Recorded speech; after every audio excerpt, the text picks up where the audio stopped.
Obviously, the biggest problem with laboring under fear of consequences when you are a journalist is that you angle away from the truth in the hopes that people get the message and thereby inadvertently play into the game of sending people messages that are not clearly spoken.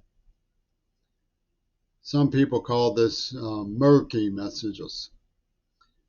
But garble can also take place when people are afraid or don't understand what's happened, and it invites aggressors to read into what they say, even when you spell things out. Very loudish individuals read into what you say. So I'm going to do my best to spell things out with the word of caution that I can't control what other people do or say about what I have to read. Um, in my understanding of what I think happened October 7th, it's usually said 2023, when the storks of Hamas went shopping for hostages and were confronted with the unexpected scene of a supernova rave, was supposedly unexpected. Joe Biden believes that the normalization of relations between Israel and Saudi Arabia, which had already occurred in the Abraham Accords with UAE, United Arab Emirates, was being sabotaged.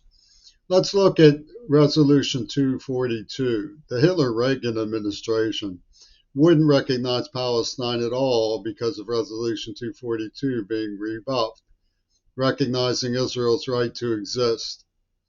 At the time, a Trumpy-Tune ghostwriter, Adam Eisenstadt, implicated in a museum heist in Pittsburgh by an associate who worked at the store that was convicted, disguised his voice as Abdul, the terrorist, on KDKA radio when he was really an Israeli Zionist berserker. And shortly thereafter, the Lockyer jet blew up, sabotaging Yasser Arafat's willingness with the PLO to recognize Resolution 242. Hitler Reagan wouldn't even be told, yes, sir. He made them leave to Geneva. He wouldn't let them come to New York. So the credibility of Biden's claim is to be evaluated in the light of our past executive actions and the overtones of circumstances surrounding the Geneva recognition of Israel's right to exist. Hamas was not after Israel's right to exist.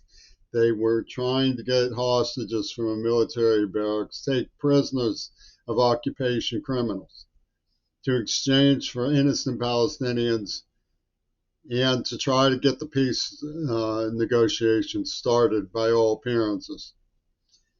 And Egypt, of course, Israel had known for a year that something like this was in the making. 5 minutes by helicopter, it took them 6 hours, but 2 days before, on October 5th, Egypt told them that it was coming, and they moved the supernova into position so that they would have a human shield.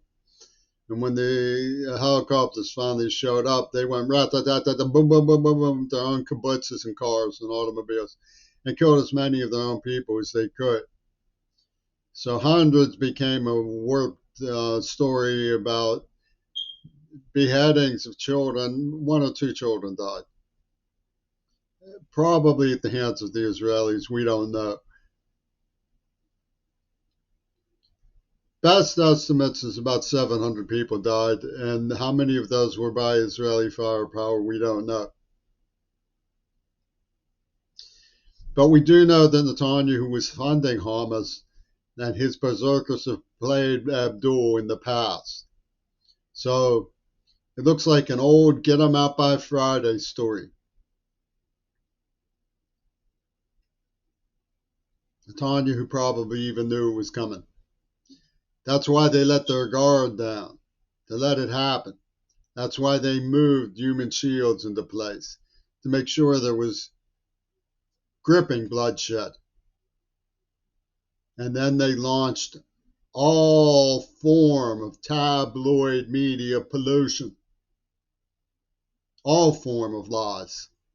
Lie after lie after lie came out of the Israelis, as usual.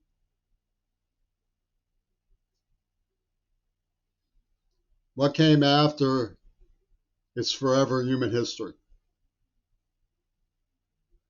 And the special relationship with Israel in the fire and smoke fell dead forever.